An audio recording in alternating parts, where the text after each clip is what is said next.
খেদমতে খোদা মিলে ইবাদতে জান্নাত। হ্যালো এভরিওয়ান, সবাই কেমন আছেন? আশা করি ভালো আছেন। আসসালামু আলাইকুম ওয়া রাহমাতুল্লাহি ওয়া বারাকাতুহু। সম্মানিত দর্শক, দেশ বিদেশ থেকে প্রবাস থেকে যারা দেখছেন, সবাইকে জানাই আন্তরিক শুভেচ্ছা এবং অভিনন্দন। প্রিয় ভাইয়ারা, আমরা বর্তমানে ইজতেমার ময়দানে আছি। আপনারা দেখছেন যে ইজতেমার ময়দানে খাবার দাবার কীভাবে পাক করা হয়। আসলে প্রতিটা জামাতে আকারে এখানে মানুষ দলে দলে আসেন। প্রতিটা জামাতেরই কয়েকজন জিম্মাদার সাথী থাকেন, বিশেষ করে খেদমতের জিম্মাদার সাথী। তো একটা জামাতে একজন জিম্মাদার সাথী থাকেন। এই জিম্মাদার সাথী খেদমতের সাথীদেরকে ঠিক করে দেন কারা কারা খেদমত করবে। খেদমত মানে পাক শাক করা, খাবার রেডি করা, খাবার সামনে পৌঁছানো, এই সমস্ত কাজে যারা কাজ করে তাদেরকে খেদমতের সাথী বলা হয় বিশেষ করে।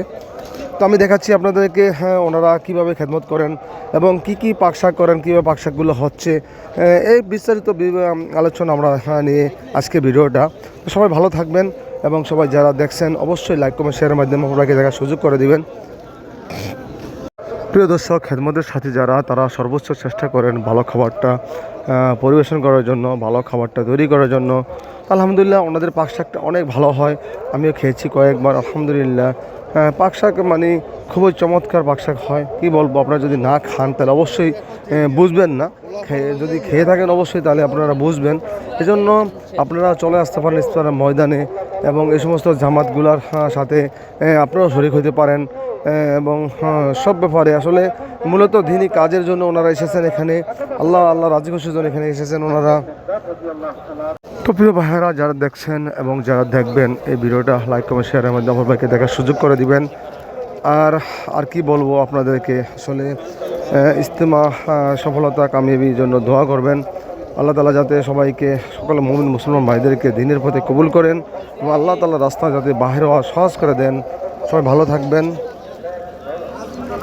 সম্মানিত দর্শক, আসলে কথা আছে, আল্লাহ সুবহানাহু ওয়া তাআলার হুকুম ছাড়া কেউ নেক আমল করতে পারে না, আর আল্লাহ তাআলার হুকুম ছাড়া কেউ গুনাহ থেকে বাঁচতেও পারে না। এজন্য আমরা সবসময় আল্লাহ তাআলার উপরেই নির্ভরশীল থাকবো, আল্লাহ তাআলার উপরেই রাজি খুশি থাকবো। আল্লাহ তাআলা যে সময় যে অবস্থায় যেভাবে রাখেন, আলহামদুলিল্লাহ, সর্বাবস্থা আলহামদুলিল্লাহ বলবো। যারা ভিডিওটা দেখছেন অবশ্যই আমিন না বলে যাবেন না। আল্লাহ তাআলা সবাইকে কবুল করুক, আমিন।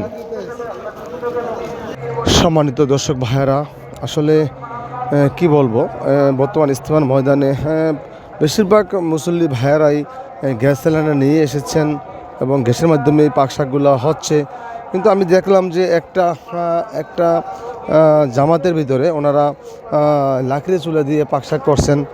তো আসলে এই জিনিসটা বর্তমানে খুবই রেয়ার, কারণ ডিজিটাল যুগে এসেও লাকড়ি চুলা ইউজ করতে। ওনাদেরকে আমি জিজ্ঞেস করলাম যে আপনাদের বাড়ি কোথায়। ওনারা বলল যে ভাই আমাদের বাড়ি ব্রাহ্মণবাড়িয়া। তো খুব ভালো লাগছে, ওনাদের সাথে কথা বললাম, আসলে খুবই ভালো লাগছে। তো এই জন্য বিশেষ করে ওনাদের জন্য দোয়া করি, আল্লাহ তাআলা যেন সবাইকে সুস্থতা রাখে এবং ন্যাক হায়াত দান করে, সুস্থতা রাখে এবং ন্যাক হায়াত দান করে। আল্লাহ তাআলা সবাইকে ভালো রাখুক এবং ইজতেমার সফলতা কামিয়াবি দান করুক। আল্লাহ তাআলা রাস্তায় বাইরে তৌফিক দান করুক। আল্লাহ তাআলা সবাইকে ভালো রাখুক, আমিন সুম আমিন।